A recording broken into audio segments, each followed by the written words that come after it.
Hi, my name is Steve and this is the Triangle 5-1 Ranch. I'm calling this video More Elements of Horsemanship, but it's actually part 3 of the Elements series. I'd encourage you to watch parts 1 and 2 after you finish this video.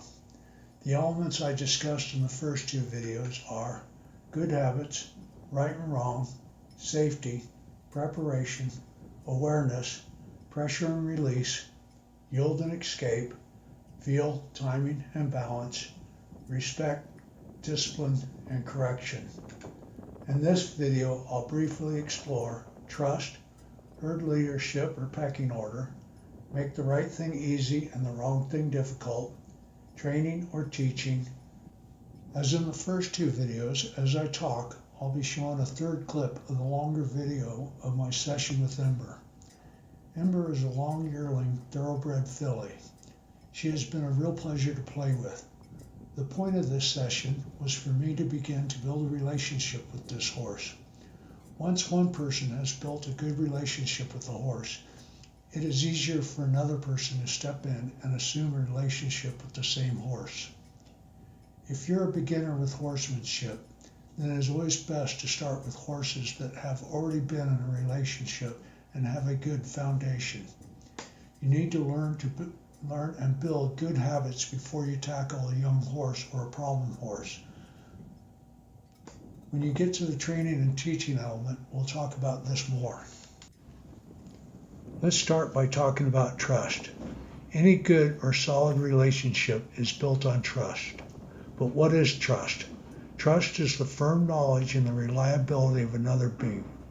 I break trust into 2 categories. There's positive trust and negative trust. The horse starts to learn if you can be trusted or not.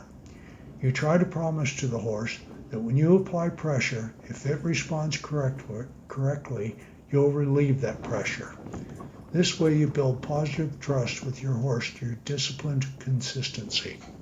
Other ways of building trust with your horse is to teach it that you'll take care of it no matter how ugly the world begins to appear.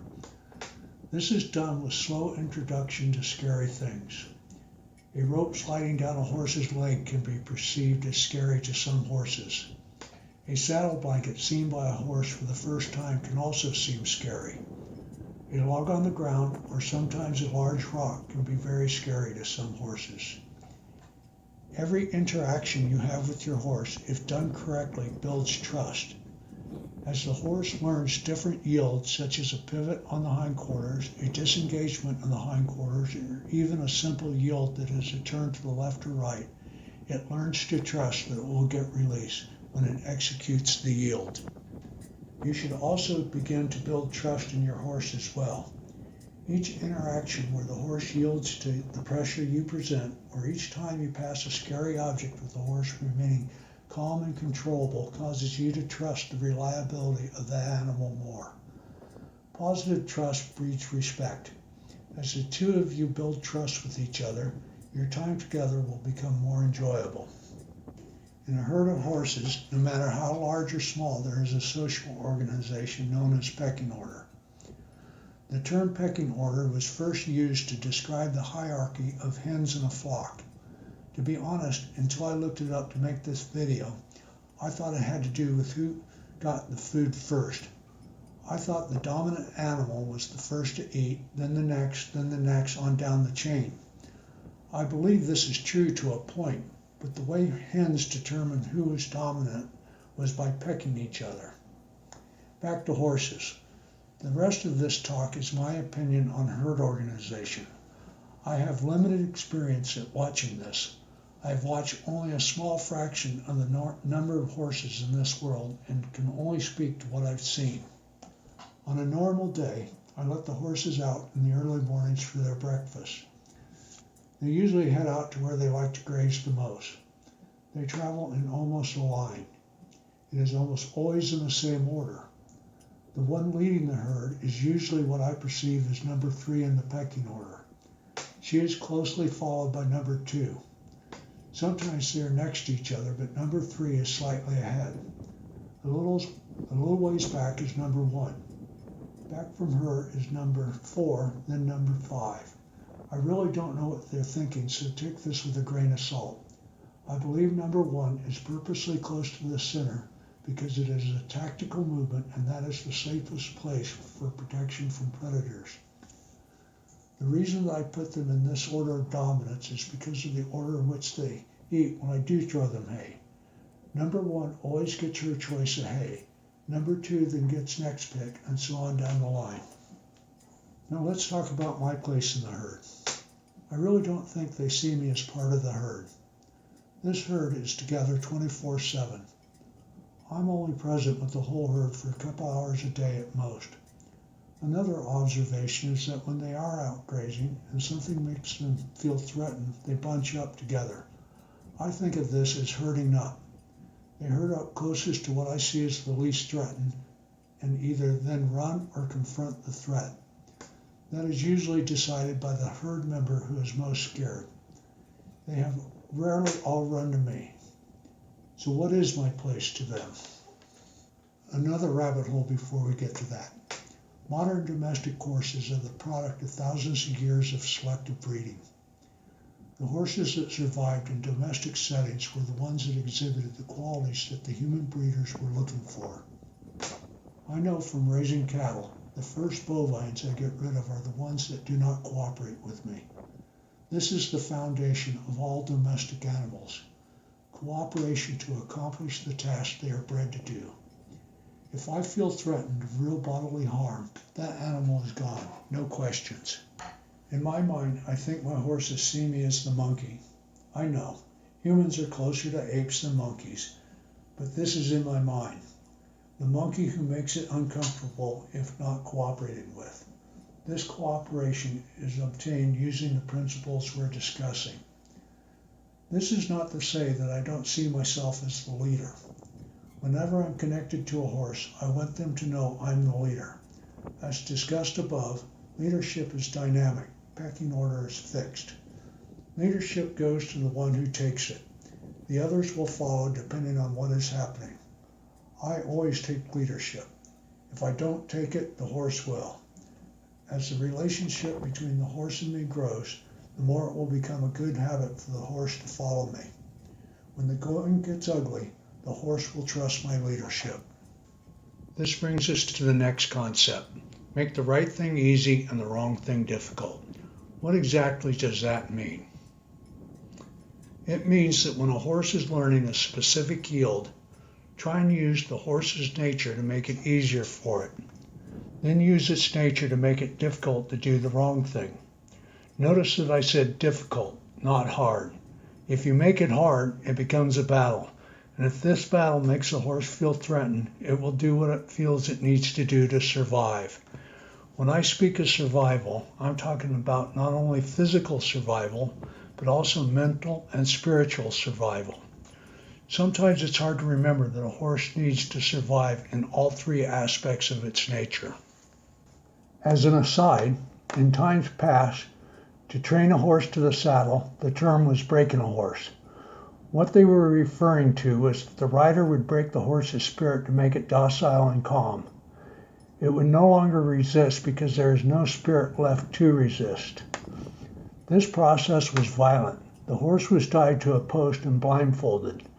Then the saddle was placed on its back and cinched down tight.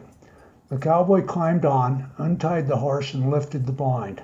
The horse would then fight for its survival until it gave up. It was then considered broke. In what many call natural horsemanship, a trusting relationship is built with the horse through various exercises and conditionings. When the rider mounts the horse for the very first time, the horse has already accepted the saddle and the only restraint is the headgear the horse is wearing. Some horses may still buck, but it is now a natural fear reaction. It is my opinion that a horse that has built trust with its human and it still bucks for the first few rides has got its feet stuck. In other words, it is not a fight for survival. It is only an escape the horse is trying because the horse doesn't understand the new pressure. When the horse is shown that the rider only wants it to move forward, it will stop resisting and yield with a forward motion.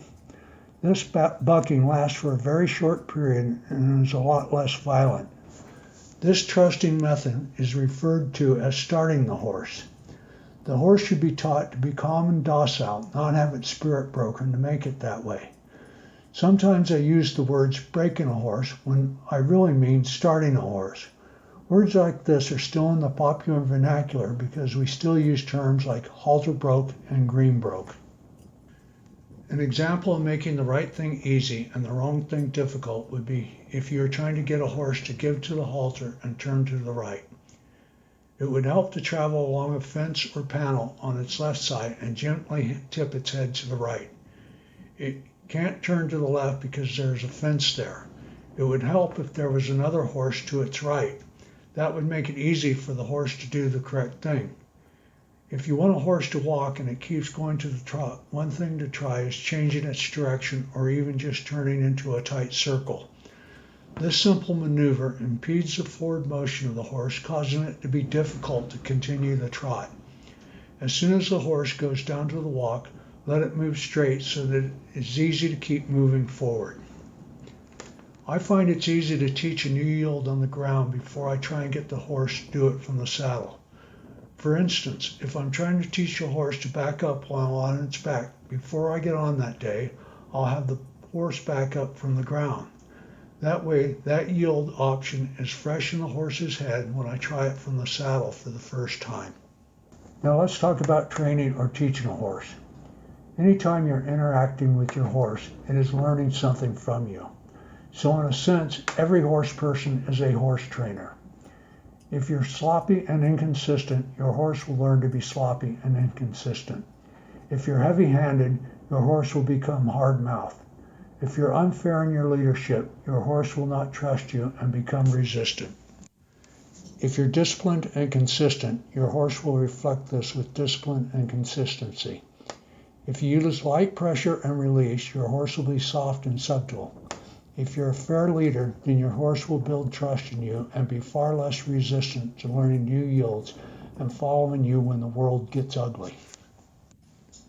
If you're new to horsemanship, it is better that you ride a well-trained horse to start with. You can't teach a horse field timing and balance unless you already have field timing and balance.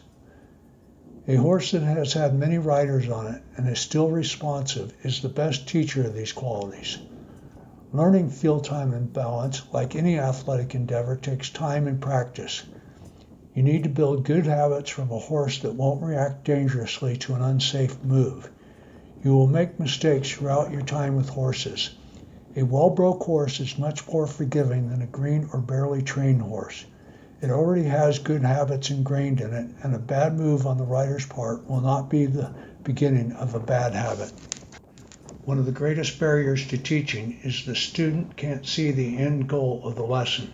Think about when you were in school and you or another student said, "Why do we need to study algebra? I'll never need to calculate the speed of a train." Now think of all the times as an adult you wish you could remember some of that algebra on your road trip. The same is true of your horse. If it could talk, it would be saying, "Why do I need to know how to side pass? I don't need to approach things like that." So as soon as you teach your horse something, try and show the horse how it is practical in the real world. In the case of a side pass, on your next trail ride, side pass up to a gate or maybe a mailbox. The light may go on in the horse's head that this is a thing to know. That concludes my discussion for this week. Next week, I'm planning to go into more detail on developing the art of horsemanship. That will be the conclusion of this 4-part series. If you find these videos helpful, please like and subscribe and click the notification bell. Leave a comment if you want to add something or have a question. If you know someone who you think would find this video interesting, please share it with them. Thank you for watching this video.